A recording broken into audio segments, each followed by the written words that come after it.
தோழர்களுக்கு வணக்கம். திருப்பரங்குன்றம் பிரச்சனை என்பது சூடு பிடிக்க ஆரம்பிச்சிருக்கு.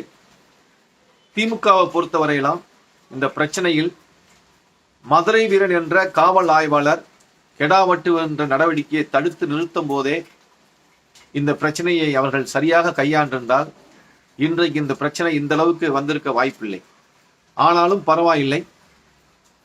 நேற்று ஜி.ஆர். சாமிநாதனுடைய தீர்ப்பு, அந்த தீர்ப்பை ஒட்டி திமுக அரசு கையாண்ட விதம் உண்மையில் பாராட்டத்தக்கதாக இருக்கின்றது. அந்த தீர்ப்பை அமுல்படுத்த விடாமல் உடனடியாக மேல்முறையீடு சென்றது.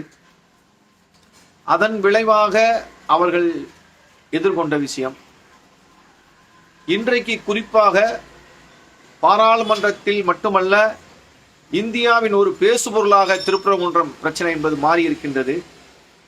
அங்கே பாஜகவினுடைய எம்பி எல். முருகன் கதறல் சத்தம், பார்லிமெண்ட்ல கதறாரு எல். முருகன். இதுவரைக்கும் அவர் எதுக்கும் கதறினதே கிடையாது. தமிழ்நாட்டில் மத்திய அரசு செய்கின்ற பழிவாங்கும் நடவடிக்கை ஒன்றுக்கு கூட எல். முருகன் குரல் கொடுத்தது கிடையாது. ஆனா இன்னைக்கு கதறுன்னு கதறாரு. நீதிமன்றத்தின் தீர்ப்பை மதிக்கவில்லை, நீதிபதிகளை மதிக்கவில்லை, உள்ள இருக்க ஸ்டேட் முழுக்க நீதிமன்றத்துக்கு எகென்ஸ்டா செயல்படுது அப்படின்னு கதறாரு. பார்க்க ரொம்ப மகிழ்ச்சியா இருக்கு. திமுக எம்பிக்களும் இதற்கு எதிராக தொடர்ச்சியாக அங்கே அவர்கள் போராடி வருகின்றார்கள். இன்னொரு பக்கம் நீதிமன்றத்தில் ஜி.ஆர். சாமிநாதன் தனக்கு சட்டம் இருக்கின்றது, தனக்கு வானளாவிய அதிகாரம் இருக்கின்றது என்று போடப்பட்ட சட்டங்கள் எதையும், உத்தரவு எதையும் தமிழக அரசு மதிக்கவில்லை. உனக்கு நீதிபதி என்ற பேர்ல உனக்கு ஒரு சட்டம் தெரிஞ்சா எனக்கு ஒரு சட்டம் தெரியும் அப்படின்னு இவர்களும் சட்டப்படி அதை எதிர்கொண்டு இன்னைக்கு ஆணையர் போய் ஆஜர் ஆகல. நேற்று சிஐஎஸ்எஃப் அமல்படுத்த வேண்டிய உத்தரவை தடுத்து நிறுத்தினது. இன்னைக்கு ஆஜராகாம ஆணையர் நிற்பது, கேட்டா நாங்க மேல்முறையீடு போறோம், அது சட்டம் தானே பாத்துக்கலாம் அப்படின்றதுலாம் பெரிய பிரமிக்கத்தக்க விஷயமாக இருக்கின்றது. இது போன்ற நடவடிக்கையை நம்ம வரவேற்கிறோம். ஆகவே ஆர்எஸ்எஸ் பிஜேபியினுடைய சங் பரிவார கும்பலின் நடவடிக்கையை தடுக்கின்ற விதமாக இன்று திமுக அரசு என்பது நடந்திருப்பதை உண்மையில் மக்கள் அதிகார கழகம் வரவேற்கின்றது.